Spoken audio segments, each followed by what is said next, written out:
Well, welcome folks to class on the integrated development environment for Visual LISP.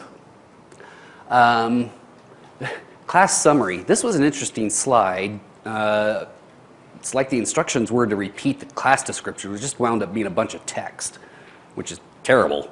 Everybody knows you're not supposed to do that on PowerPoint, so I trimmed it down to you're going to learn about the IDE and you're going to throw a Notepad. At the end of the class, you will be able to see the benefits that the IDE gives you over a basic text editor. You'll see how you can format the code the way that you like it. You will discover what kind of debugging tools there are, and that's one of the great advantages to the IDE. And then you'll also see how to manage and secure your source code. So here are the real questions that I usually ask folks.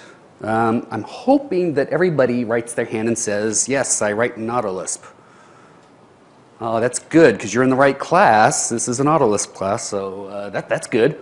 All right, what text editor do you folks use? Notepad++, that's it. TextPad, I use TextPad too, so. Notepad++, just plain Notepad. The IDE, yep. All right, so a pretty normal range of answers there. How many program in other languages besides Lisp? VB, .NET, C#, Crazy C, what? VB, just plain old VB or VBA. It was nice that they brought back VBA. I discovered in AutoCAD 2014 that if you load forms that use the Microsoft Forms 2.0 or 4.0 library, it'll crash AutoCAD when you exit. All you have to do is load the code. You don't have to do anything. You don't actually have to run code. It'll just crash AutoCAD on its way out. Interesting thing. 2015 doesn't have the bug. How many people here that use the IDE use most of the features of the IDE? Tommy does, some of them.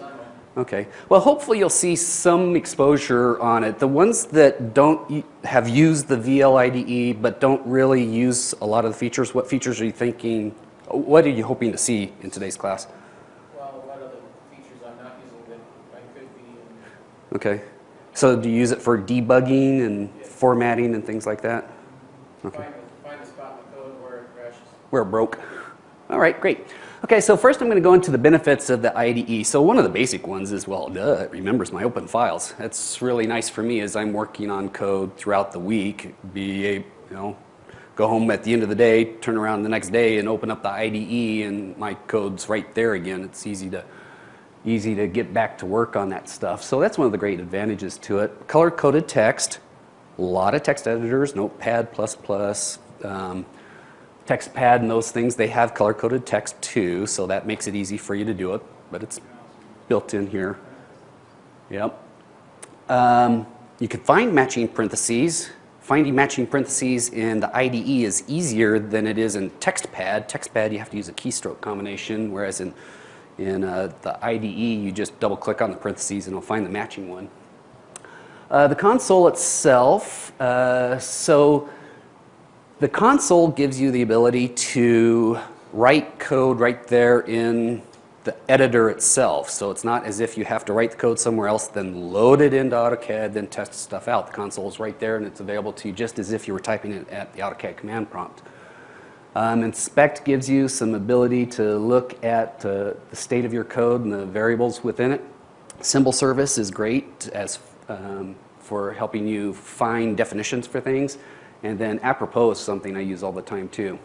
So the console itself, as you can see there, it allows you to perform expressions. So just as if you're sitting at the AutoCAD prompt, you could type in something and see what it evaluates to, except that you don't have to go to AutoCAD. And if you're in Notepad, you would have to copy and paste your code into AutoCAD to see how it would run. So here's a direct tie between using the editor itself inside of the IDE to AutoCAD.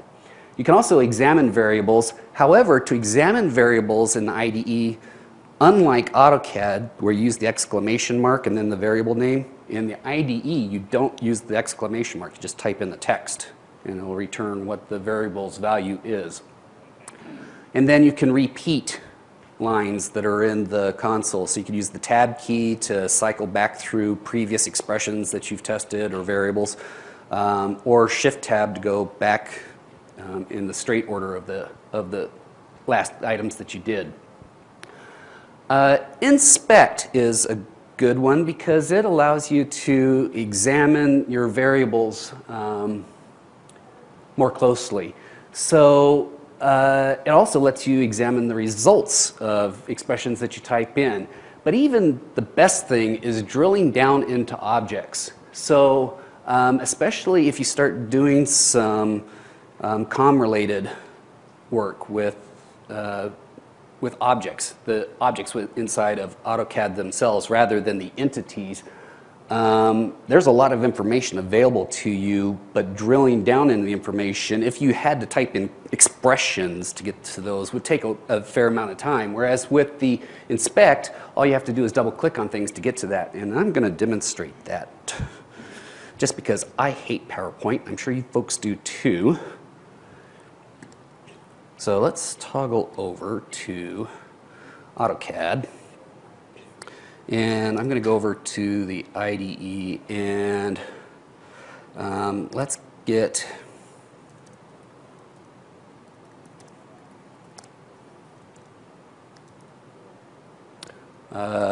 actually, we need to make sure that I've got VLAX loaded. All right.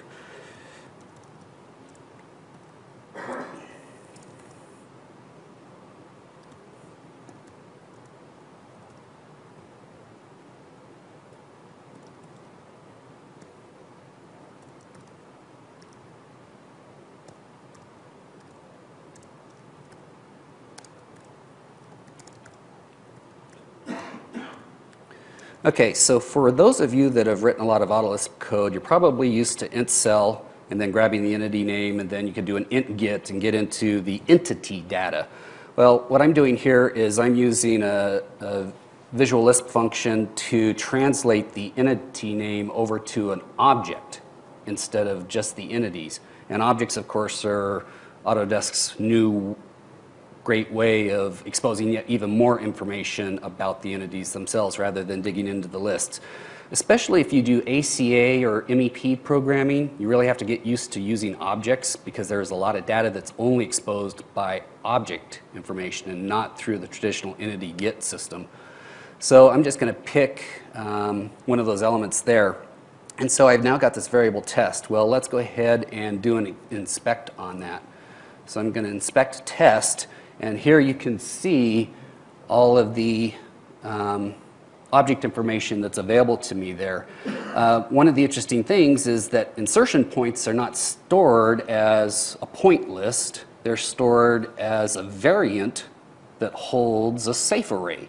Well, you know, if I wanted to know the insertion point, I can't look at this and tell what the insertion point is. However, using inspect, I just double click on it, and it drills down into the variant, and the variant is telling me, well, it's holding a safe array. So I double click on the safe array, and now I can see the actual data that's stored in the object for the insertion point. And so a lot of that point information inside of the objects are going to be in safe arrays, and this is a great way to test your code as you're writing it. You can drill down into that information using inspect. With some external text editor, you wouldn't be able to do this sort of thing. So inspect is a very, very powerful tool for doing that sort of thing. All right, so unfortunately, back to PowerPoint. The symbol service itself. Now, that one can be a little bit handy when you're just testing out pseudocode because you can create a variable that stores some data in it and then change the value of the data using the symbol service as you're just testing the code without trying to run it through a live drawing or anything like that. You're just trying to figure out if you've got a recursive function that's working right or something along those lines. So the symbol service allows you to do that. The other interesting thing about the symbol service is that, especially when you have code that has multiple functions loaded, if you select the function inside of the symbol service, you can hit the show definition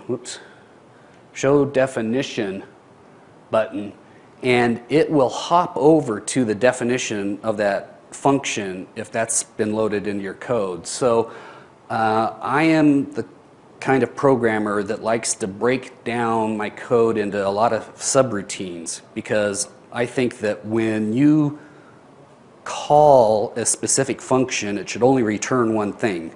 I don't want code returning a bunch of information to me. I want, give me the center point, give me the radius. Those are all separate functions. Well, trying to track down those functions can be a little bit tedious sometimes, whereas that show definition, as long as it's loaded in your editor, then it'll pop right over to that, so you could go examine that. The Apropos is really handy for me, especially as I write more and more languages. Sometimes it's a little hard to remember exactly what built-in Lisp function I'm supposed to use, or in the case of the VLAX options, the VLA functions, there's a huge list of those. So the Apropos allows you to type in a function name and find it, and you can also match by doing it as a prefix or using wildcard characters to do that. The great thing about that is that it's a lot easier to read through the list of results and find the function that you want, instead of trying to look through the help files to get to it. But even once you get your list of items, so you can see here that I'm searching for Git, and unlike this dialog box here, I use the match by prefix option. So it's still telling me that I've got too many, or I didn't go match by prefix, I just did that there. It says I've got too many symbols that are containing Git. Well, I could scroll through this list, but that's just a partial list because it's telling me it just doesn't have enough room in the dialog box to show them all. Well, there is a copy to trace log function where it'll copy all of the results, even though they're not visible, over to a second window, and then you can browse through that window too. But once you find your function in here, you can hit the question mark and then go get to the help files related to that function, as long as they're not VLA functions, because those are directly related to VBA-COM. All right, so that was a brief look at some of the interesting features to the IDE compared to what you could do with Notepad, Notepad++, or TextPad. TextPad's one of my favorite editors, but I've just find it's easier usually for me to get into AutoCAD and run the IDE to do any serious work. Yes. So TextPad has some great things, and it's got the column, column copy and paste, so, or marking text. All right, so now I'm going to get into formatting source code, because for an advanced text editor that's used to programming languages, it's pretty easy to set up those text editors so that they can format code that you want, except that most of them don't do a really great job with Lisp. Sometimes the formatting choices that you get out of those external editors, they'll understand languages like C# or VB.NET, things like that. But when it comes to Lisp code, they kind of get thrown a little wobbly when it comes to all the parentheses involved with them. So I think one of the great powerful points to the editor is being able to modify it so that you can get the kind of code style that you want. Well, related to code style is understanding that there are 4 different line formats to the code, and once you understand how those different 4 formatting options work and where those settings are at, you can kind of tweak your code around until you get a look that you like. Now, this is a live sample from one of my AutoCAD.lisp file. And so I'll explain what each one of these options are. So there is a single line format option. There's only one single line option. It's called the plain style. And you can see it right here, where the expression and all its arguments are on a single line.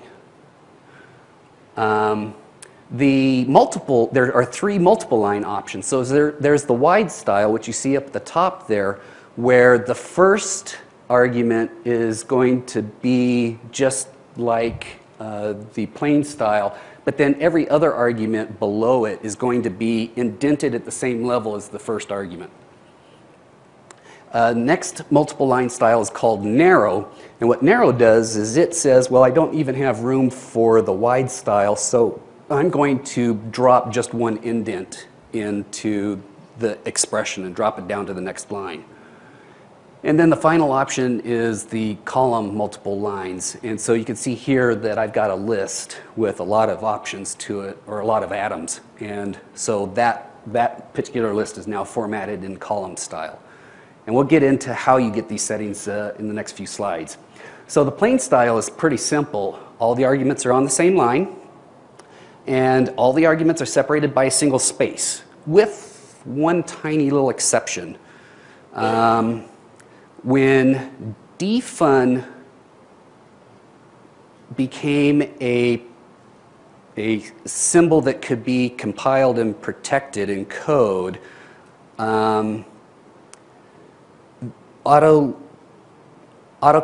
introduced a defun queue statement. And the defun queue statement keeps the function as a list, as a true list inside of AutoLISP. So you could go still look at the function's information and see it as a list style rather than just a protected symbol.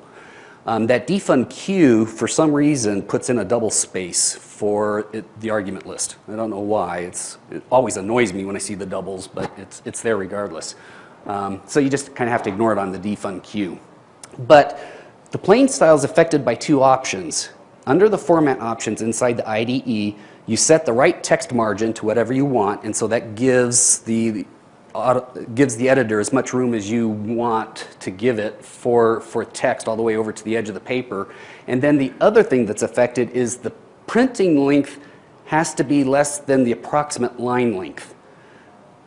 So the right text margin says that we're going inside the editor itself at 130 characters. That's the end of the paper, basically. We're not going to be able to put text beyond that. The formatting options will try to put text onto the next line once you hit 130 characters. The approximate line length is talking about the actual code length. Comments, single line comments, the single semicolon comment, those don't count against the approximate line length. So at about 70 characters, if I put in a comment, that should go somewhere beyond 70 characters. It's not always at 70 characters. Sometimes the text is long enough that it goes a little bit past, and then the comment will be further down in the character count. But the comment will never exceed 130 characters. Now this is inside the editor itself. It's kind of interesting because the printing length has to be less than, and so you actually have to go into printing options and kind of tweak things in there if you start doing some dense code or you want to stretch out the code, and I'll get into that a little bit further. So the wide style now. What these next 3 styles are going to be your multiple line options. So the first argument is on the same line. The remaining arguments are lined up below, and it's affected by, first, inside the code itself, that first element has to be a symbol. So it can't be data, it's got to be a variable, basically, or a function name. If either one of those conditions are met, then the maximum car length for the symbol takes effect. So if the symbol fits within 15 characters of where that lands, then it's going to go into the wide style mode. Now if you have a symbol that's longer than 15 characters in this example, then it would go to the narrow style because there's not enough room for the symbol itself. And this is where the narrow style comes into play. So all the arguments are on a brand new line. You'll have just your original code on the line by itself, and then everything else is below it.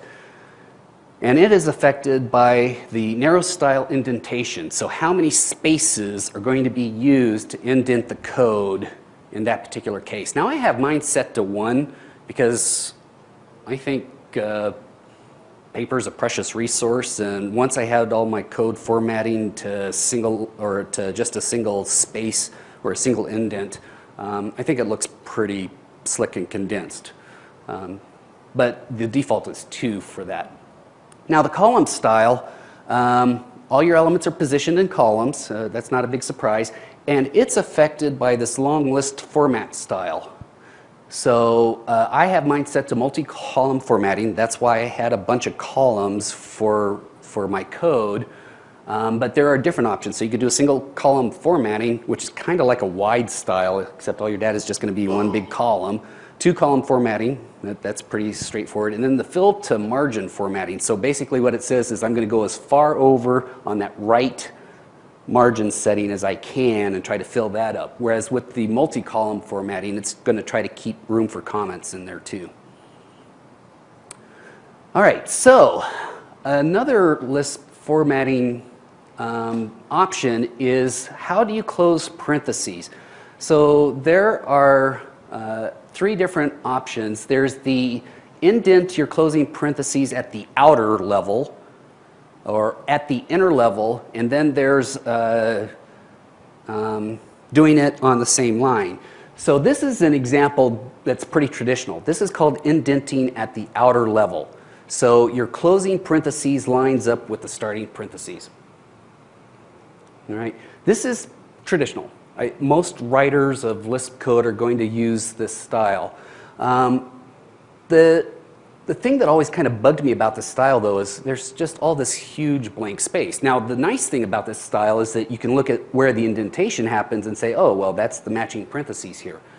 Well, it took me only about a year working in IDE and realizing I could just double-click on parentheses and always know where my closing parentheses was at. So eventually I found that having this indentation really wasn't all that helpful to me. Didn't really matter to me, because if I wanted to know where that closed, I would just double click on it, poof, it went down to the right spot. So as you can see, when it comes to comments, you wind up with a lot of white space. Now, perhaps you like that. Maybe that gives you room to do stuff. You know, it's your option. What I wound up going with was, this is called indentation at the same level. So all of the closing parentheses will wind up on a single line where they start closing. So you can see here that for this conditional statement, that there's the open parentheses and there's the open parentheses for the set Q. So there's the closing parentheses for the set Q, closing parentheses for the condition, and then there's the closing parentheses for the conditional statement itself. All right? So all of them are locked up together. But what that does is it condenses the code for me, and ultimately I felt that that was more readable to me. Now, if I needed to know, I mean, that's an awful lot of parentheses there. Absolutely. But once I know that I could just double click on something and find out where that closing parentheses is, it's not a big deal. If I have to add another condition into here, I don't even really worry about where the closing parentheses for that is. I just come down here, double click on it, which brings the cursor right down to there, hit enter, and then I start entering my new condition. So the double click to find your parentheses is really great.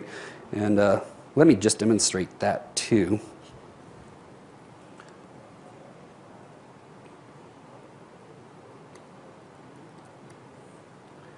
So I'm going to load up one of my big old gnarly routines.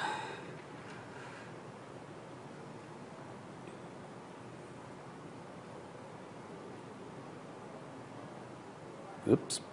AutoCAD tips won't help. AutoCAD programs might be better. Let's go ahead and just go into ACAD doc.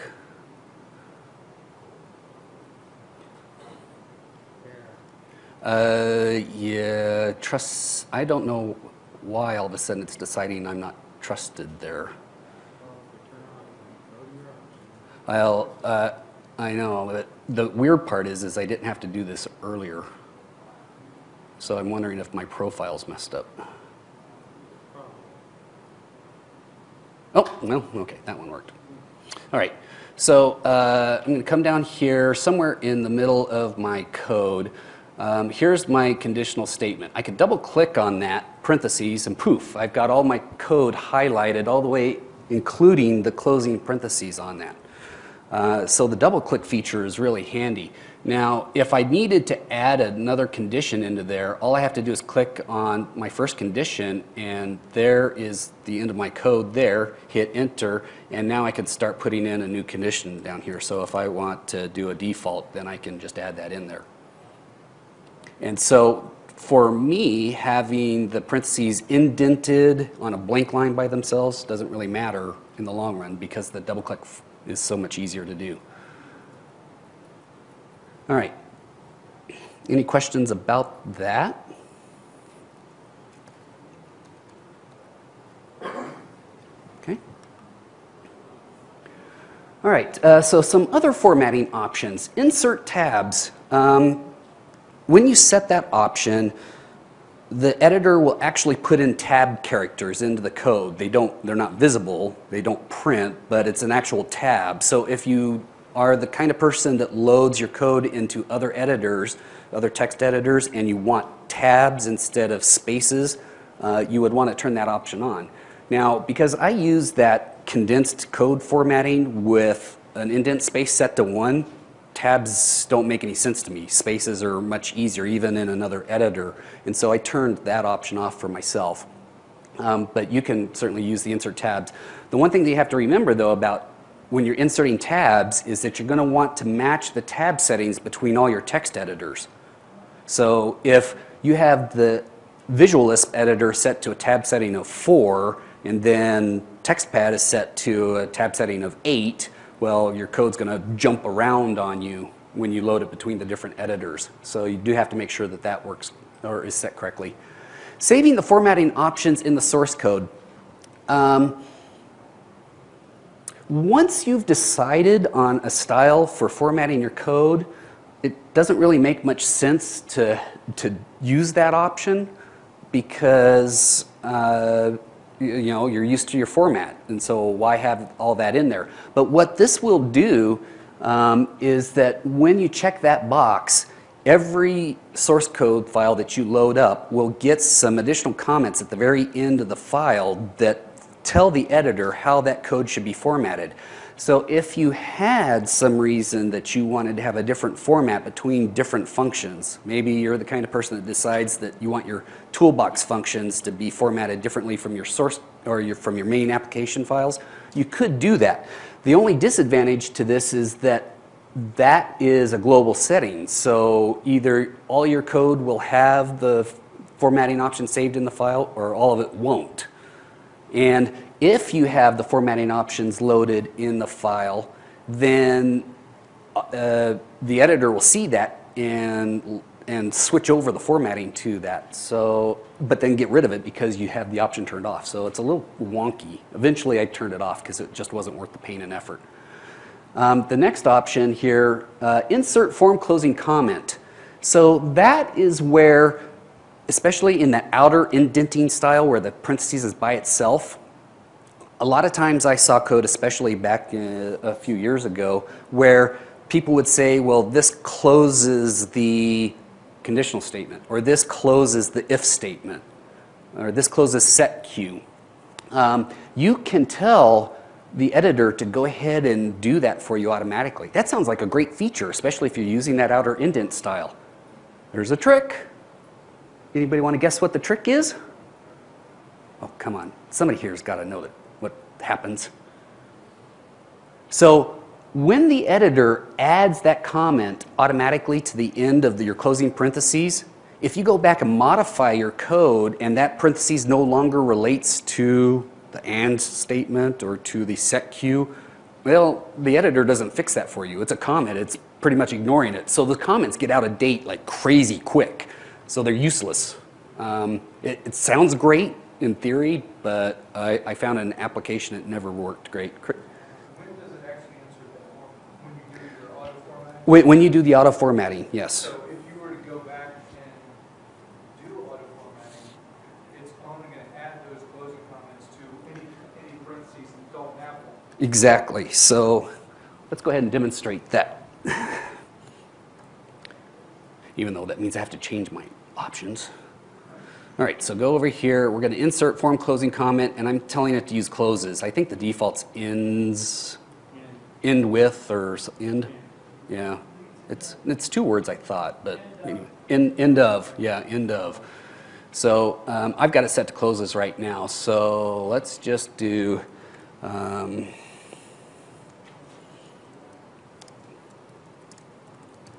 Test set Q input to get point.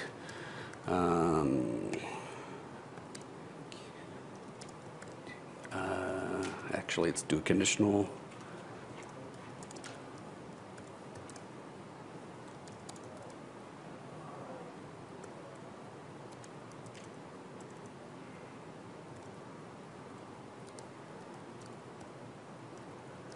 And do a print, blah, blah, blah. Another one here. All right, so, and I need to change my format option here to close at the outer indent.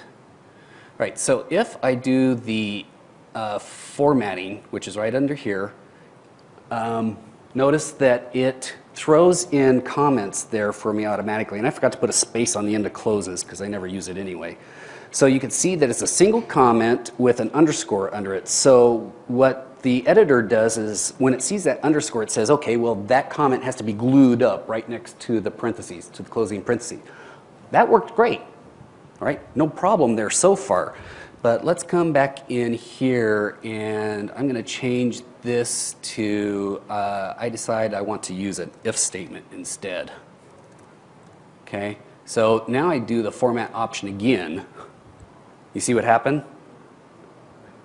Yeah, the closing comment didn't pick up the change in the expression. So the comment's out of date. Now if I get rid of that comment, then the auto format will pick that up once again. And now it says it's closing if. So as you can see, you have enough trouble dealing with actual bugs. Do you really want to deal with bugs related to comments? I don't think so. I got better things to do with my time, right? So that's why I turned off the closing format option, and I went back to closing ones on the same line. So that was an excellent question, Chris. Thanks. All right. So that's some of the basic formatting options. Now I'm going to go over here under the More Options button, and there's a few under here. So preserve existing line breaks. If you have some code that you formatted from another editor and you wanted that code format to stay exactly the way it was, all the lines to be exactly the same, you would want to turn on the preserve existing line breaks. But I never do permanent edits or edits of formatting in external editors, so I don't want it to preserve the line breaks. I just want the auto format to do whatever it needs to do to get things done. Split comments, what that does is it'll say, okay, your comment's exceeding the right margin, the right text margin, so I'm going to split that comment down to another line. I usually don't worry about that because when I go to print my code, I've been writing in the editor so long that I have a really good feel for when a comment might be getting too long, and I usually just trim it inside the code itself rather than trying to split the comment up, because it's kind of weird for me to see a blank line and then have to go all the way over to finish reading the rest of the comment that winds up there. Setting case for symbols. So it is possible for you to tell the editor that you want built-in symbols. In other words, your setQ, defun, VLA functions, all of those. You could tell them that you want them to have a particular case, enforce that case. And the same thing with unprotected symbols. So your own functions, well, make those own functions something different.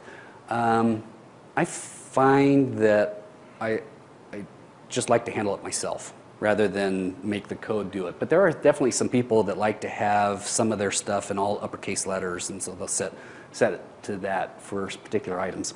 All right, now, page setup. So this is for the actual printing itself. Now the header and footer codes, I suppose that's documented, but this is the default, and I've never actually changed it because it's almost perfect. It gives you the file name and the date that you printed out, and then page numbers at the bottom. what else do you need when you print out your source code, right? The one thing that I always have done, though, is change the print margins because there's never enough room for binding on the left-hand side.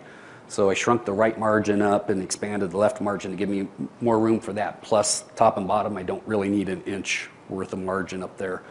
The interesting thing is that if you use values less than 1, that you want to make sure that you put a leading 0 in there because the box doesn't do it for you and it will complain, 0.25 is an invalid number.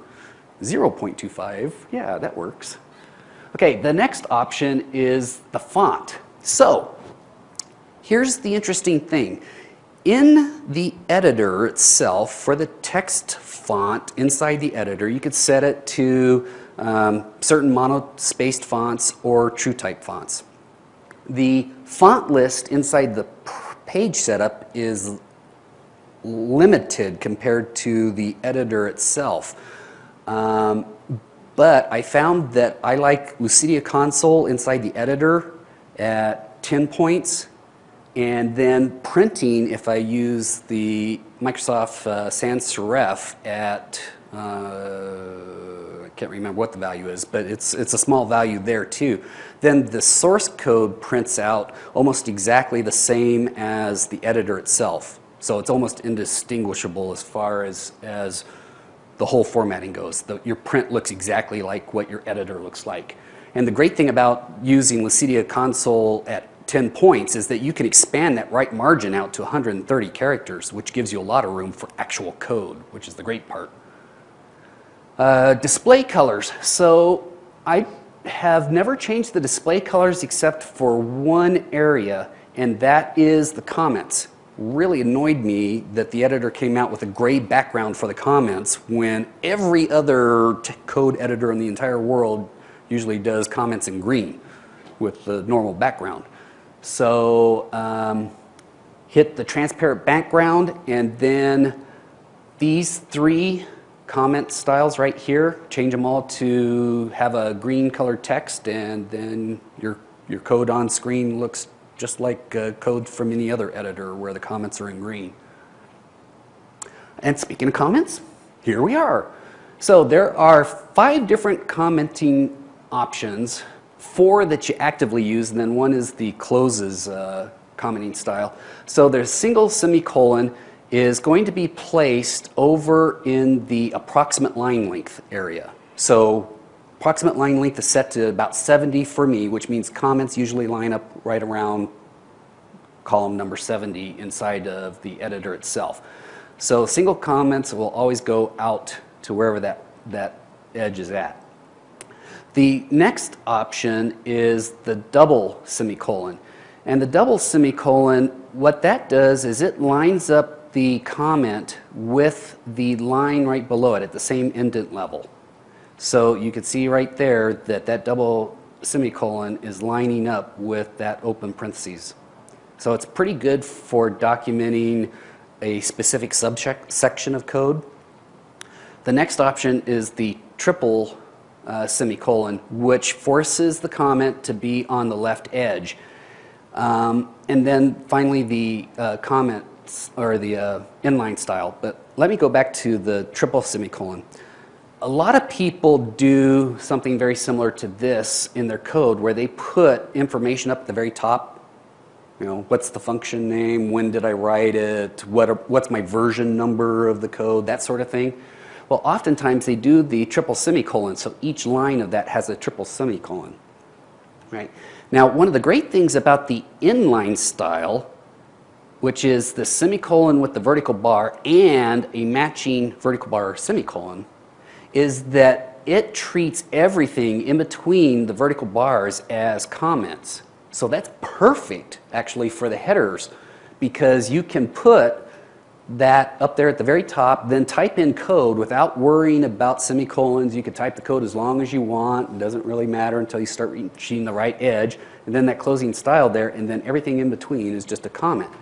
Now, the other great thing about the inline comments is that as you're debugging, occasionally you want to swap out one function for another just to see what's happening. Well, you don't actually have to delete your original function name. You can use this inline style and just blank out that part of, change that function over to an inline comment and then put in the testing function that you're trying to do on there. So those inline comments, I use those all the time. They're really great for stuff like that. Especially as I maintain code from one version to the next, there will be times where I'll get a new bug that comes in from the latest version, and so I might have to switch out code that used to work before, but I'm really hoping that as I report the bug that it'll get fixed in the next version down the road. So I'll just inline the good working code and put in the kludge until the code gets fixed for real. So it's a great style. I like it. All right, and then finally there's the crazy one. All right, debugging your code. So debugging your code, that's fun. There are 4 different tools that really apply there. The watch, setting breakpoints and stepping through your code, and then there's 2 other tools that are kind of, I mean, they're there, but of dubious value. Animate will allow your code, you could set the animate and it'll step through the code bit by bit. And so you can sit there and watch it without actually hitting a button. What fun. Trace. Trace can be handy in some circumstances where you've got some really crazy recursion going on and you're kind of having trouble figuring out the exit condition for the recursion. So trace occasionally will help you in that area. But trace was really a tool that was used a lot in the original error handling mechanism. And once AutoCAD went over to the error handling in AutoCAD 2000, way back then, AutoCAD 2000, trace became a lot less useful. So watch is one of your most important ones. Watches your values in real time, and it gives you the ability to look at least 3 different things. Last value. So I usually have last value displayed because that is just watching everything, and whatever just last happened, the result is going to display there. Now sometimes the result can't be displayed because it's an object or something along those lines, but it really does help you see as you're stepping through the code, oh well, that wasn't exactly what I wanted for that value, or it wasn't what I was expecting. You don't actually have to set a watch for every single variable just to see what's going on. Although you can also watch expressions. So I can watch variables during the execution of my code that might not even be setting in the code. So here I'm watching the value of error number. I'm trying to see what happens when get point fails or something along those lines and see what the error number comes back as. And then finally, of course, you can watch variables themselves. Now breakpoints, there are 2 different great ways to set breakpoints. The one that I use most often is to hit the F9 key where your cursor is at, and then it'll put a breakpoint in there, which you can see highlighted here. You'll get a red background.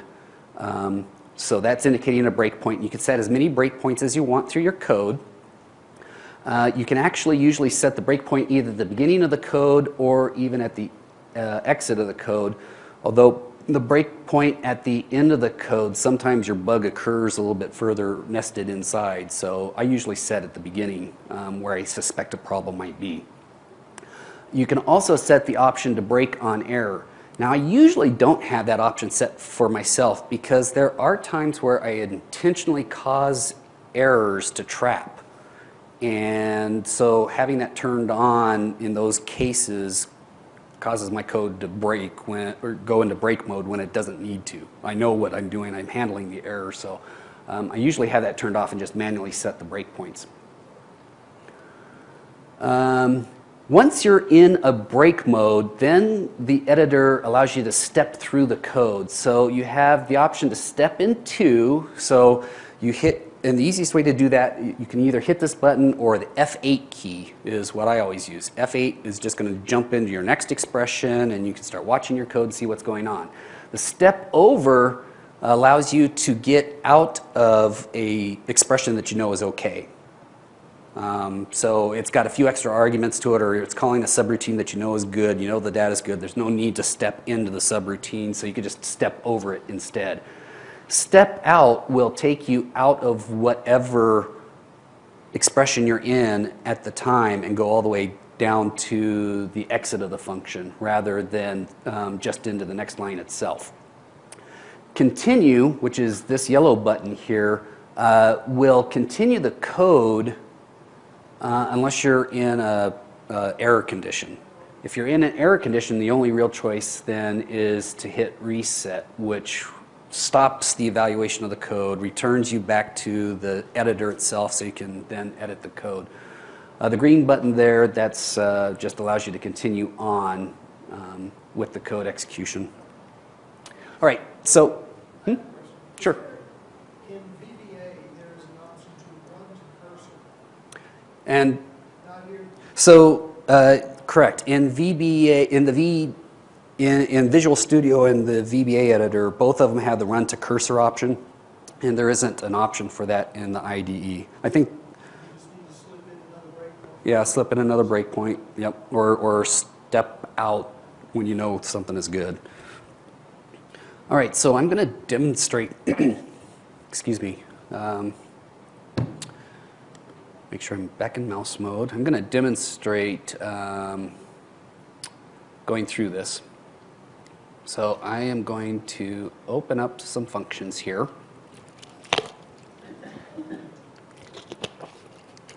And I'm actually going to turn on, even though I said I normally don't do it, I'm going to turn on the break on error mode. So I've got this function here which is supposedly going to return the value of my sheet number attribute. I'm such an excellent programmer, I know that I've got no problems with this, so I'm just going to go ahead and load my code inside the editor. I'm going to come over here and type in sheet and pick my title block, and I'm stunned and surprised when something has broken. I know that something is broken because I set the break on error mode on, and I have automatically flipped over to the editor, right? And inside the console here, I've got a number showing here.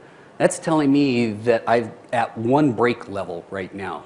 So something has broken on me, and I'm at a specific break level. Now, unfortunately for me, I don't know where the break has occurred. I only know that I have an issue.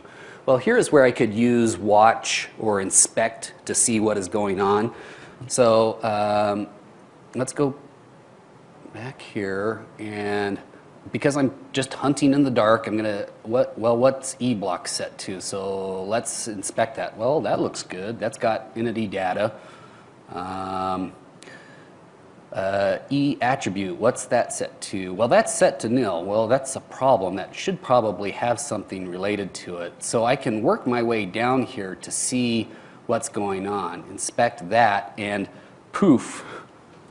Now I'm getting an actual error report here inside of AutoCAD itself too. So I kind of know that's where my issue is at. Let's go back over to the editor though and turn off the break on error mode. And instead I'm going to set a breakpoint right here because I know this is the line that's giving me a problem. I actually know it's happening right there because I've explored that far, but let's start with the breakpoint right there. I've set the breakpoint, and I have loaded this code using projects, which we'll talk about in a few more minutes. But I'm going to reload my code after setting the breakpoint just to make sure that the editor sees my breakpoint. And even from in here in the editor, I can launch my expression from the console. So I don't have to go back over to AutoCAD just to launch things. I'm in debugging mode now. So I'm going to start the sheet mode, pick my title block, and now I'm in the break mode. These buttons up here are active. My cursor has stopped where I set the breakpoint at, and now I can hit the F8 key and start working my way down here. The set queue statement, there's obviously nothing wrong with that yet because we haven't gotten into the inside part of it yet. And I get here to the title block. Let's turn on watch so that we can see what's going on here. And I'm going to say give me the last value. And as soon as I hit F8 again, I was already at that point. I can see that I'm getting a bad argument type. So anybody here know what the problem is? I know it's at the int get statement. That's right. So in the earlier part of my function, int cell f, it's an internal function that I've written, I'm returning an actual entity list, the get list, which is composed of a entity name and a point list. Well, int get doesn't want an int cell list. It wants just the entity name. So that's where my bug is at. So let's go in here, and instead of that, let's throw in a car to trim our list down. Let's start the code back up again, and this time I think I even want to add that to my watch just to see what's going on there. Let's add that to the watch. All right. So let's start the code off again. Pick my code. Notice that in the watch list, my E block, my entity selection is just as I expect it to be. Hit F8 to keep parsing in through the code. Go down to int get car of my E block. So now I've gotten just the entity name. Remember, from the watch window, I can even jump in here and inspect things. So this is really nice inside the editor. Keep going with the F8 key. So here is where the bug happened before, and oh, success. I have now stepped into my sub function. So I can see that things are going good. I'm going to hit the continue button, and there we go. Sheet numbers has been returned. So I've now fixed my bug inside the editor. Now, if you were doing this from an external editor, you could achieve the same result by going into your external text editor, copying the code in, running the code, discovering through the error code here that you've got a problem, go back over to your external text editor, try, fixing the expression, but you're working in the dark at that moment. You're guessing that's where the problem is because you haven't been able to step through the code to get to the exact spot. So you can absolutely see in the case of debugging applications that this is really powerful compared to using the external text editor mode. And once I think the biggest thing between using an external editor and the internal editor is all about formatting more than anything. If you can get formatting the way that you like it or close to the way that you like it, the power of debugging is so much better. Chris? How did you get to this app yet again? How did it get?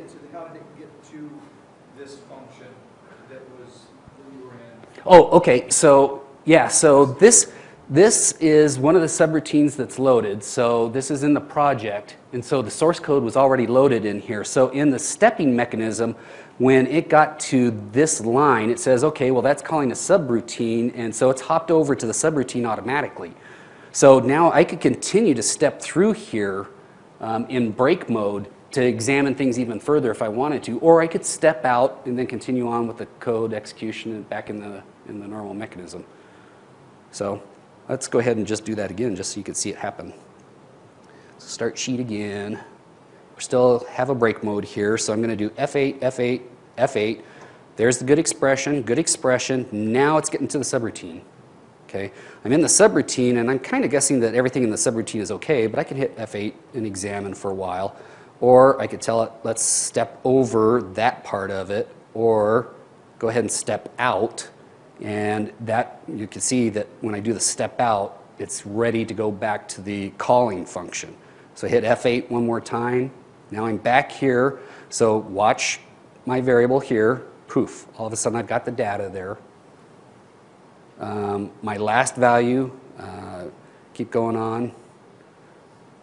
So I could watch all of this happening in real time. So that's a great function there. All right, now let's flip back over to PowerPoint. My apologies for the PowerPoint, but we're almost done with the PowerPoint. Managing and securing your code. So you can create projects, and that will allow you to open source files. And the nice thing about the projects feature is that if you're like me, you have a bunch of subroutines that are in external files, which are obviously used in multiple projects, main applications. So you can have the main application, which is my sheet here, but then my subroutines that are external files, I could still have them loaded. They could be in multiple projects. If I modify one of the subroutines in one of the projects, well, it's modified for all of them. That's what I expect. That's the features of using subroutines. But I will be able to have all of the code that I need loaded for any particular massive application. So projects really helps you open up those source files. The other thing that it allows you to do is you can change the properties of the project, so you can tell it where those source code files are located, that sort of thing. You can load compiled files or load the source files. Now, what loading means is that you're loading those into AutoCAD. Okay, so the code is ready to test. Not loading it into the editor. That's where you just double click on these and that loads it into the editor. This is talking about getting it to run inside of AutoCAD. And you have the choice of using either the source files or the compiled files. And then the final two buttons are just to build or rebuild your compiled files. Now, how many people here write code for a firm where they're worried that the code's going to walk out the door with the next employee? All right. So, yeah, I had that happen to me one time. Had a lot of code written. The source code was all up on the server. This was before AutoCAD 2000, before we had the VLIDE. And somebody left the company to go work for a software development company using all of my source code in his resume. So yes, it happens. So I use now the compiling function to compile my source code into FAS files, which are basically nearly unreadable. They can be hacked, but it takes, if somebody's going to steal my code and hack the FASs, then they probably deserve to work for a software development firm, as opposed to this guy who just somehow snuck in. So I compile FAS files for all of my code that's actually up on the network, and my source code's on another location in the network that's read-only to, or just it's only visible to me. So the FAS mechanism works really great. The application wizard, this is the final part in the handout that I talk about. This allows you to actually create a VLX file. Now, a VLX file takes all of your separate source files that have been compiled into FASs or faster versions, but it'll compile it all into one monolithic application. So if you're developing something and you want to sell that to other people, or you want to put that up on the Exchange, AutoCAD Exchange site or something along those lines, compile it into an application, and you don't have to worry about all the separate files. They all get merged into a single VLX file that is protected. And once again, it's protected pretty well. It takes someone very clever to be able to look at anything inside of it. The defaults, I'm sorry. Oh, the VLXs? Yeah, I put the FASs up because there's no, so the reason why I stay away from VLXs in my internal firm is because I use the same subroutines across all sorts of things. And so it's easier for me to have the FASs loaded, because then I don't have to worry about maybe an old VLX has an old version of a subroutine versus another application has a newer version of the subroutine. Load all of that into AutoCAD. Yeah. Well, but I've got auto loaders, so that's a topic for. Actually, it was a topic a few years back. Okay, so anyway, the defaults are usually sufficient, and contrary to the documentation right there, you cannot. Well, you can compile the DVBs, the Visual Basic files. They'll compile into the project, but they're inaccessible.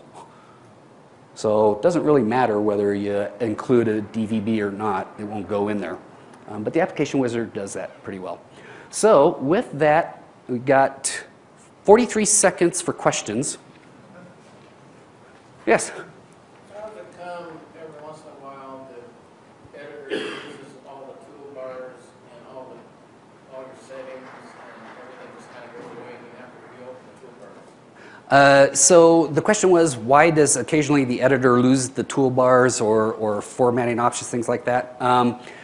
There's definitely some kind of weird memory resource issue that's been around for a long time. I think that it first got exposed in Windows XP, if I'm not mistaken. And you can usually tell because the toolbars start going funky colors on you. Now, I've never had the toolbars get lost on me entirely, but I always keep a copy of my VLIDE DSK file. I keep a copy of that around, so if ever that happens to me, all I have to do is replace that file. And then you just restart AutoCAD and it loads that back up. That VLIDE DSK file is stored in your app data folder in the support folder at the root of the support folder, not inside the support folder itself. It's at the same level as the support folder. Tommy? Yeah, but I got so many options that are different from the normal that yeah, right. The other thing I wanted to say was, people talk about bookmarks or large files. I don't know if anybody knows about. Yeah, bookmarks is something that I did pass by there. So very similar to breakpoints, you can set bookmarks and then hop from one bookmark to the next. So it's kind of handy if you have a long application and you're trying to get between different spots in it. My code usually is, if I'm more than a page long in code, except for AutoCAD and AutoCAD doc.lisp, I feel like that's too much code for one thing, and so I usually break it out. So I usually don't have to use the bookmark feature very often, but certainly in my AutoCAD doc and AutoCAD.lisp files, those are handy. All right, well, I hope you enjoyed the class. I hope that exposed some of the benefits to the IDE and give you a reason to use that, especially for the debugging tools. They're incredible. So the handout's got additional information that I kind of glossed over through things, but my contact information's in there, so feel free to grab a hold of me there. Session feedback, of course, please rate me how you see fit, but I appreciate honesty. Actually, I appreciate the comments more than anything, so tell me what you liked, tell me what you didn't like. Let me know how I can improve things through the comments, because that's the best way to let me know what's going on with classes. So with that, I'll let you guys go, and I hope you have a great AU. Thank you.